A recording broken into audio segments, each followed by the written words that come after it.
À 2h30 du matin, Ouagadougou s'éteint brusquement, comme si un interrupteur avait été tiré sur tout le pays.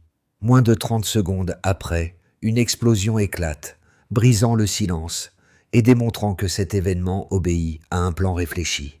Que révèle un tel minutage sur la fragilité d'un État dont Ibrahim Traoré est censé garder chaque seconde sous contrôle?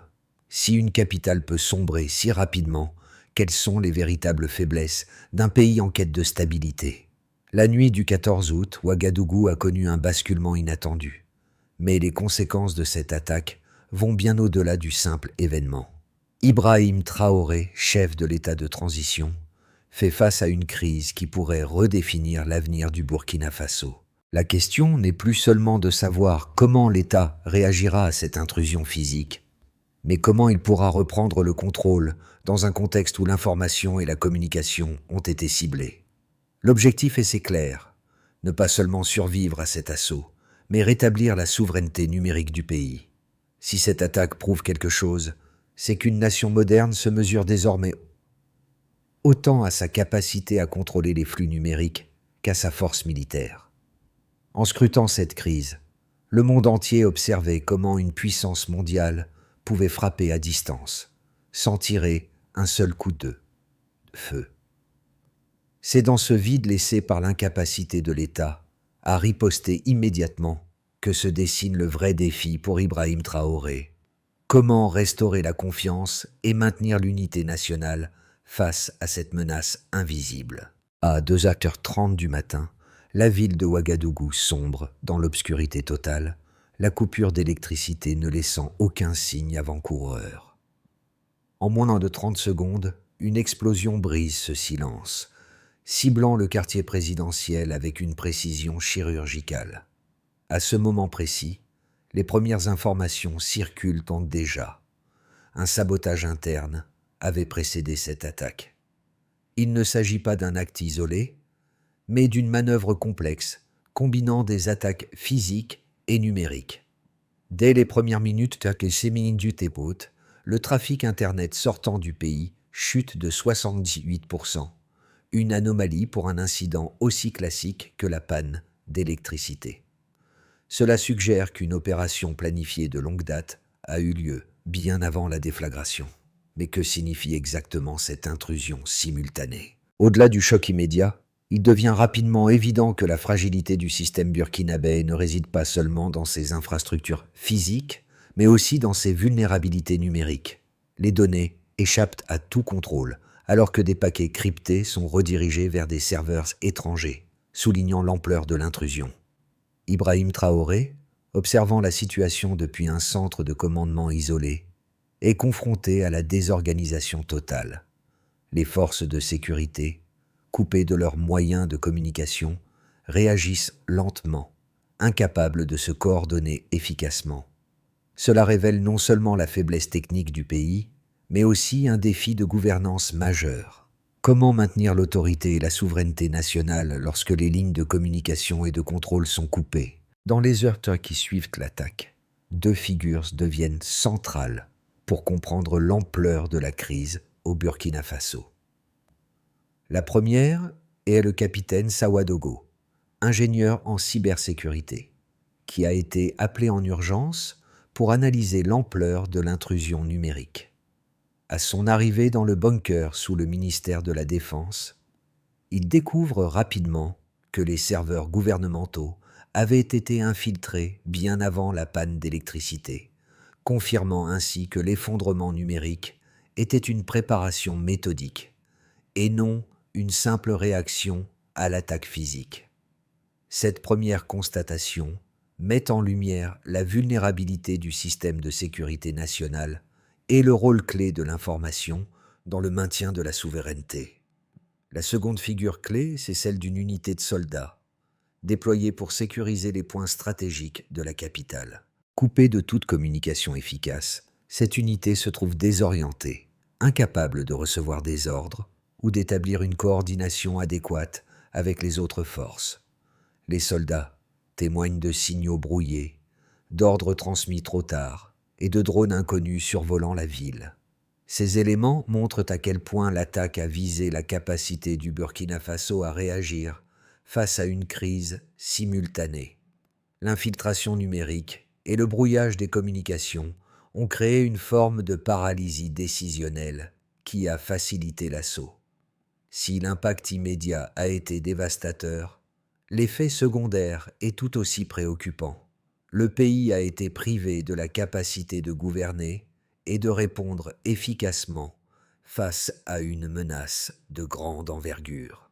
Le déroulement des événements après l'attaque du 14 août est marqué par une escalade rapide et une confusion totale. À 2h30, le réseau électrique de la capitale s'effondre en moins de 30 secondes avant de passer au générateur d'urgence. Cette coupure est bien plus longue que les micro-coupures habituelles, suggérant un sabotage interne. Alors que la ville est plongée dans l'obscurité, une explosion retentit dans le quartier présidentiel, visant à déstabiliser les structures de commandement. Mais l'attaque physique n'est que la première étape d'une opération plus complexe. Entre 2h29 et 2h51, le trafic Internet sortant chute de 78% et des paquets cryptés sont redirigés vers des serveurs en Europe, suggérant une extraction de données en temps réel. Ces chiffres brutaux révèlent une attaque coordonnée et bien préparée, bien avant l'explosion. Dans les minutes qui suivent, les forces de sécurité sont prises de court. Leurs communications sont coupées par un brouillage radio, rendant toute réponse cohérente impossible. Des véhicules sans plaques circulent dans les rues, profitant de l'obscurité numérique pour semer la confusion. L'incapacité des autorités à réagir rapidement amplifie l'effet de l'attaque, exacerbant la paralysie du gouvernement. Tandis que les unités de sécurité tentent de regagner le contrôle de la situation, les assaillants ont déjà pris une longueur d'avance. Le timing parfait de cette attaque montre une opération hybride, mêlant infiltration numérique et frappe physique, qui permet de frapper à plusieurs niveaux de la souveraineté de l'État. Le premier indice que l'attaque a été minutieusement préparée apparaît avec la durée anormale de la coupure d'électricité. Alors que la ville devrait avoir subi une coupure de 5 minutes maximum, l'extinction complète dure 10 minutes et 37 secondes, laissant suffisamment de temps pour que les infrastructures critiques soient compromises. Les experts en cybersécurité confirment qu'il ne s'agit pas d'un incident isolé, mais d'une intrusion planifiée. En effet, bien avant l'attaque physique, les serveurs du gouvernement avaient été infiltrés, ce qui rend la panne de courant et la perte de communication des symptômes d'une attaque beaucoup plus vaste. Cette déstabilisation n'est pas seulement technique, mais aussi sociale. Alors que le pays perd sa capacité de réaction en temps réel, les rumeurs commencent à se propager parmi la population. Le manque de communication officielle favorise la spéculation et la confusion, exacerbée par l'isolement des zones critiques. Les failles numériques sont exploitées à leur maximum, transformant cette crise en un test de souveraineté nationale. Pendant que l'État se débat pour rétablir l'ordre, des acteurs extérieurs, invisibles mais bien présents, manipulent les flux d'informations pour semer le doute et la division. Face à cette série d'événements chaotiques, Ibrahim Traoré se retrouve dans une situation difficile. Bien qu'il dispose de moyens d'observation et d'intervention limités, il est contraint de prendre des décisions rapides. Ses premières heures de crise, marquées par une succession de défaillances, soulignent à quel point le pays est vulnérable non seulement à des attaques physiques, mais aussi à des attaques numériques bien orchestrées. La souveraineté du Burkina Faso est sérieusement mise à l'épreuve, et le rôle d'Ibrahim Traoré dans la gestion de cette crise déterminera en grande partie l'avenir politique et économique du pays. L'attaque du 14 août a mis en lumière des failles de sécurité dans plusieurs domaines, mais les données concrètes offrent des preuves irréfutables de l'ampleur et de la sophistication de l'intrusion. Le premier ensemble de chiffres concerne la panne électrique initiale. En effet, la coupure totale du réseau a duré 18 minutes et 37 secondes avant que les générateurs d'urgence ne prennent le relais. Pour une capitale comme Ouagadougou, habituée à des micro-coupures de seulement quelques minutes, ce laps de temps est extrêmement anormal et indique une intervention délibérée. Les ingénieurs de la Société énergétique nationale ont confirmé qu'une coupure interne était la cause principale de ce retard. Non, un dysfonctionnement mineur. Ce délai exceptionnel suggère que l'attaque a été soigneusement planifiée pour maximiser l'impact avant que la ville ne bascule dans le noir. Le second jeu de données crucial concerne l'intrusion numérique. Entre 2H9 et 2H51, le trafic Internet sortant du pays a chuté de 78%, un déclin vertigineux qui dépasse largement les pertes habituelles observées lors de pannes de réseau. Parallèlement, des paquets de données cryptées ont été redirigés vers des serveurs externes, identifiés comme appartenant à des entités privées opérant dans des programmes militaires. Ce transfert n'est pas simplement un vol de données, il s'agit d'une extraction en direct permettant à un acteur externe de suivre la situation en temps réel, tout en surveillant les décisions à venir du gouvernement. Ce phénomène de fuite de données a non seulement affaibli la capacité de réponse du Burkina Faso, mais a aussi offert une vue panoramique de la situation au-delà des frontières nationales. Le troisième indicateur quantitatif concerne les répercussions économiques immédiates. En l'espace de 24 heures après l'attaque, les systèmes bancaires ont enregistré une interruption de 7 heures et 12 minutes dans les transactions interbancaires. Cela a immobilisé environ 2,8 millions de dollars dans les circuits internes, une perte significative pour une économie dont le PIB journalier avoisine les 53 millions de dollars. Ce chiffre expose clairement l'impact économique d'une cyberattaque capable de paralyser une nation sans nécessiter l'usage d'armées ou de frappes militaires. Au-delà de cette interruption, des entreprises ont vu leurs opérations freinées et des secteurs vitaux comme la banque et les télécommunications ont souffert de manière disproportionnée. Enfin, un audit complet des infrastructures numériques publiques et militaires a révélé que 41% des serveurs gouvernementaux utilisaient des protocoles de chiffrement obsolètes. Cette donnée froide met en évidence la vulnérabilité des systèmes critiques du pays et a poussé Ibrahim Traoré à ordonner des mesures urgentes. L'introduction de la double authentification sur toutes les plateformes gouvernementales et la création d'un centre national de cyberdéfense sont désormais des priorités pour sécuriser les infrastructures numériques. Ce diagnostic ne se limite pas à un constat technique. Il représente un tournant dans la manière dont le Burkina Faso aborde sa souveraineté numérique. En agissant sur ses faiblesses, le pays espère ne pas seulement se défendre contre de futures attaques, mais aussi rétablir la confiance de sa population et de ses partenaires internationaux. L'attaque du 14 août a suscité deux interprétations principales sur son origine et ses intentions, qui méritent d'être analysées à leur niveau le plus élevé.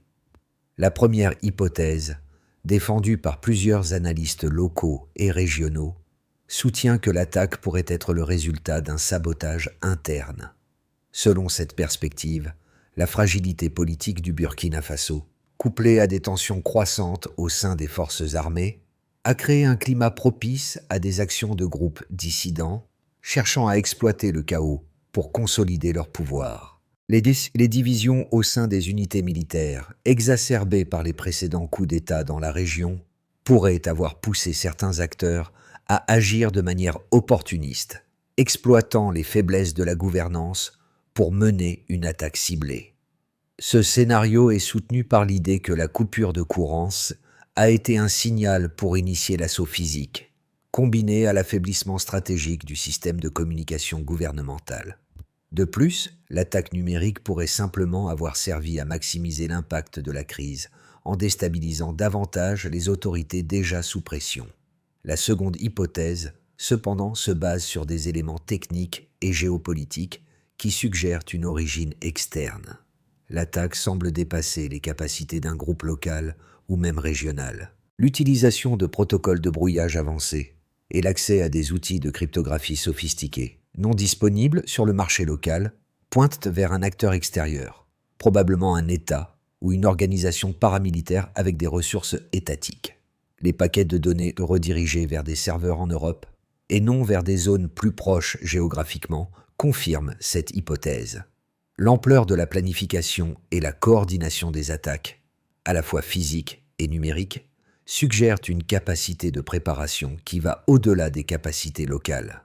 En effet, des attaques de cette envergure et de cette précision sont caractéristiques de forces disposant de moyens de renseignement de haut niveau et de capacités techniques avancées, comme celles qu'on observe dans des conflits internationaux, notamment au Moyen-Orient, Asie ou en Afrique du Nord. La commission mixte mandatée par Ibrahim Traoré pour enquêter sur les origines de l'attaque a conclu que les indices techniques pointaient vers des acteurs extérieurs, confirmant ainsi la possibilité d'une intervention par des puissances étrangères. Toutefois, les résultats préliminaires restent inconclusifs, car il est difficile de lier directement ces signatures à une nation spécifique sans un examen plus approfondi des données. Cela ne signifie pas pour autant que la dimension interne doit être écartée.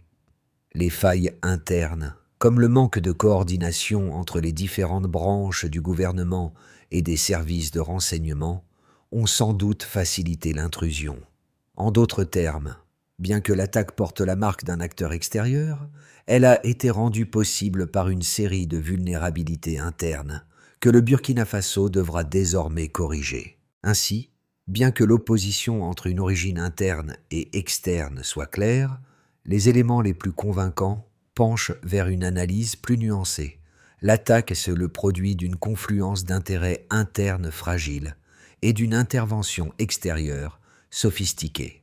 La souveraineté du Burkina Faso se trouve donc confrontée à deux types de menaces, une vulnérabilité intérieure qui a permis l'exploitation des failles et un acteur extérieur qui a exploité ses faiblesses pour atteindre ses propres objectifs géopolitiques.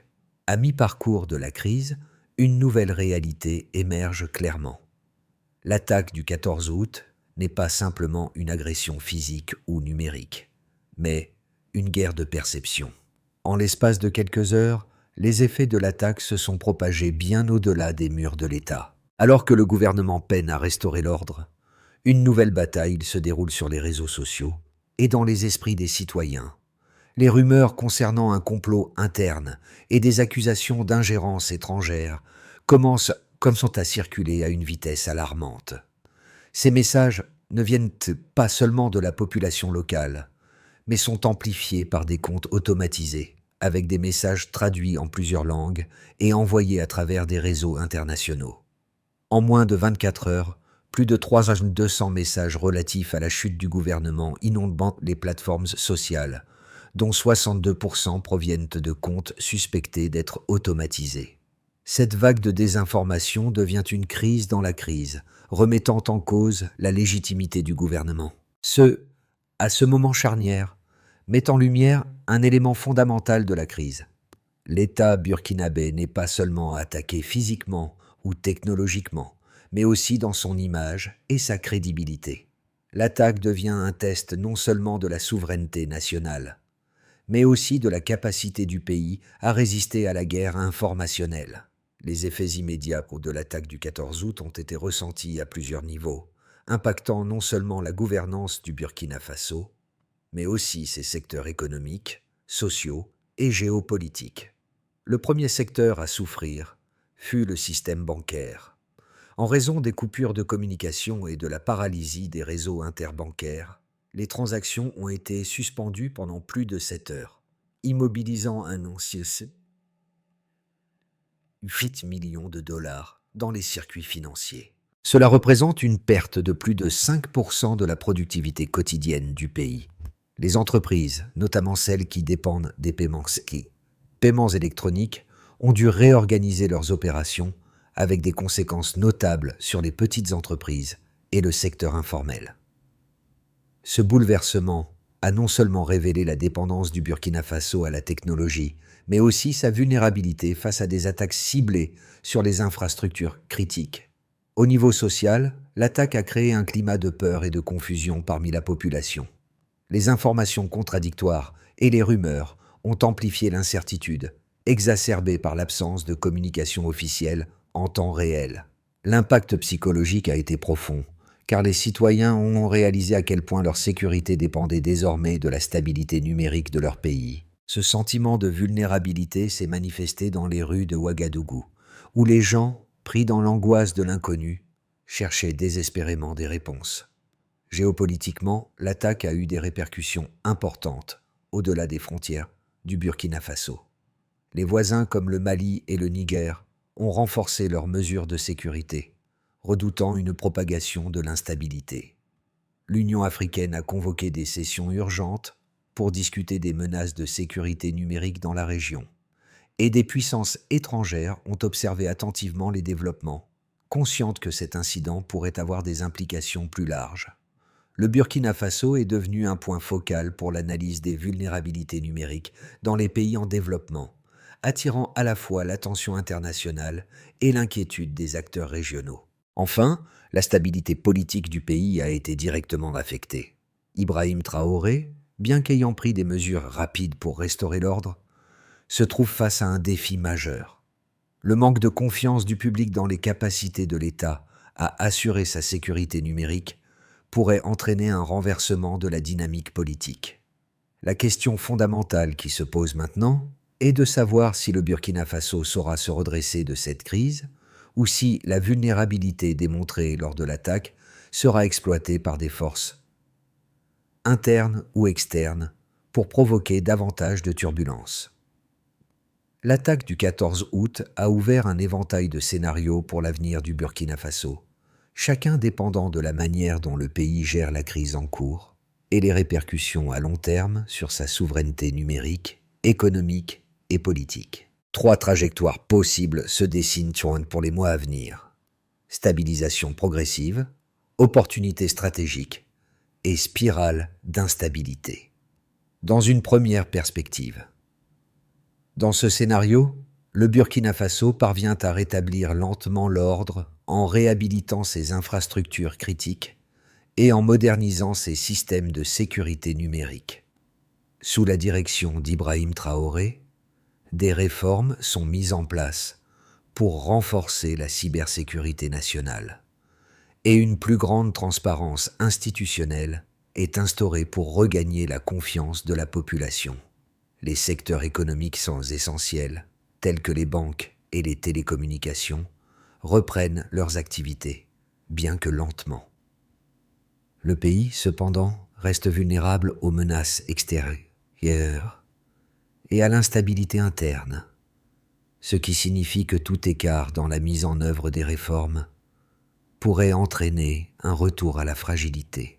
Dans une vision plus favorable, dans une perspective plus favorable, l'attaque devient un catalyseur pour des réformes profondes et des partenariats régionaux renforcés.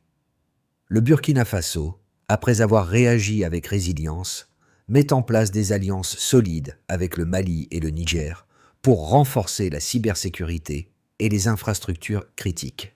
Ce scénario suppose que les tensions internes sont gérées efficacement et que le pays transforme cette crise en une opportunité pour moderniser ses capacités technologiques. Le pays pourrait ainsi se repositionner comme un acteur stratégique dans la région, consolidant sa souveraineté numérique tout en diversifiant son économie pour la rendre moins dépendante des acteurs extérieurs. Dans une hypothèse plus fragile, dans ce scénario pessimiste, les faiblesses internes du Burkina Faso ne sont pas corrigées à temps et les tensions politiques s'intensifient. L'instabilité sociale grandit à mesure que la population perd confiance dans le gouvernement, exacerbée par les attaques persistantes dans le cyberespace. Les puissances extérieures profitent du vide politique et économique pour renforcer leur influence, notamment dans les secteurs miniers et énergétiques. Les entreprises étrangères pourraient réduire leurs investissements et la situation économique se dégraderait encore davantage, avec des répercussions dramatiques sur la monnaie et la croissance. Si cette spirale continue, Ibrahim Traoré pourrait se voir contraint de centraliser davantage le pouvoir, ce qui risquerait de nourrir une opposition croissante et d'entraîner des protestations massives. Dans tous les cas, une chose reste claire. Le Burkina Faso doit impérativement se concentrer sur le renforcement de ses capacités de défense numérique de ses institutions politiques et de sa cohésion sociale pour naviguer au mieux à travers cette période de turbulence. La clé de sa réussite réside dans sa capacité à répondre efficacement à la crise et à se préparer pour les défis futurs. L'attaque du 14 août, bien que géopolitique, n'a pas seulement affecté les autorités et les institutions, elle a aussi eu un impact direct sur la vie quotidienne des Burkinabés. Cette crise nous rappelle qu'un pays n'est jamais plus vulnérable que lorsqu'il perd le contrôle de ses communications et de ses réseaux. Mais plus encore, elle met en lumière un aspect essentiel de la souveraineté, l'engagement de chaque citoyen dans la défense de son pays, non seulement par les armes ou les décisions politiques, mais aussi par la maîtrise de ses outils numériques et la gestion de ses propres ressources. Dans les quartiers de Ouagadougou, la peur de l'inconnu s'est rapidement transformée en un sentiment de solidarité. La population, face à la panne d'information, a commencé à se tourner vers des canaux alternatifs. Radio locale, rencontres communautaires et échanges informels dans les rues pour tenter de comprendre la situation. Cette résilience locale a montré que même dans le pire des scénarios, une nation peut se redresser si ses citoyens sont unis et prêts à défendre leur indépendance, non seulement par les armes, mais par l'action collective. C'est là que réside la véritable force du Burkina Faso, dans la capacité de ses habitants à s'organiser face à l'incertitude et à faire preuve de solidarité pour rétablir l'équilibre. Cette crise a également éveillé un intérêt croissant pour les compétences numériques parmi les jeunes burkinabés. Le défi posé par la cybersécurité n'est plus une question exclusive des gouvernements ou des experts techniques, mais devient un enjeu de société. Les écoles commencent à inclure la cybersécurité et la résilience numérique dans leurs programmes, sachant que l'avenir du pays dépend en grande partie de la capacité de ses citoyens à comprendre et à contrôler l'espace numérique. Le Burkina Faso, à travers cette épreuve, se redécouvre sous un nouveau jour, celui d'un peuple conscient de l'importance de la souveraineté informationnelle et déterminé à défendre ses frontières, qu'elles soient physiques ou numériques, pour sortir de la vulnérabilité exposée par l'attaque du 14 août. Le Burkina Faso doit mettre en place un plan structuré et réaliste qui s'articule autour de plusieurs axes stratégiques pour renforcer sa souveraineté et sa résilience à long terme. Sous la direction d'Ibrahim Traoré, un ensemble de réformes sera mis en œuvre pour restaurer la stabilité et sécuriser les infrastructures essentielles. Dans cette continuité, la création d'un centre national de cyberdéfense sera la pierre angulaire de cette initiative. Ce centre aura pour mission de surveiller en temps réel les flux de données sensibles, d'analyser les menaces potentielles et de mettre en place des protocoles de défense pour prévenir de futures intrusions. L'objectif est de réduire de 70% les vulnérabilités du système national dans les 6 prochains mois. Ce centre sera également responsable de l'éducation continue des acteurs clés de la cybersécurité et des responsables gouvernementaux. Dans cette continuité, une plus grande transparence sera instaurée au sein des ministères, en particulier ceux chargés de la sécurité numérique. Chaque ministère devra publier trimestriellement ses dépenses liées à la cybersécurité, et un comité de contrôle indépendant sera mis en place pour assurer la rigueur des processus budgétaires. Cette réforme vise à restaurer la confiance de la population et des partenaires internationaux, en s'assurant que les ressources sont utilisées de manière efficace et transparente. Dans cette continuité, un fonds souverain, alimenté par les revenus des industries minières et autres secteurs stratégiques, sera créé pour financer la relance économique. Ce fonds sera utilisé pour soutenir des projets de développement dans les secteurs agricoles et numériques, afin de réduire la dépendance du Burkina Faso aux importations et de construire des bases économiques plus solides. L'objectif est de rendre le pays plus résilient face aux chocs externes, tout en assurant une croissance durable.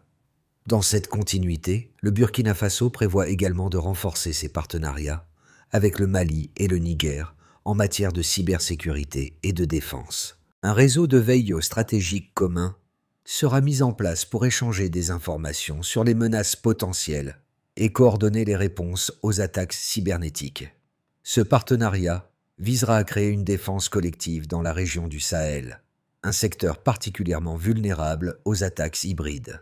Dans cette continuité, la cybersécurité et la souveraineté numérique seront intégrées dans les programmes scolaires afin de préparer les jeunes générations à affronter les défis numériques. Ce programme visera à former des citoyens responsables et compétents, capables de défendre l'intégrité des systèmes numériques nationaux tout en étant conscients des enjeux globaux de la sécurité numérique. Ce plan de réforme constitue une feuille de route claire pour la reconstruction du pays, un modèle de transition vers une souveraineté numérique solide et une résilience accrue face aux menaces futures.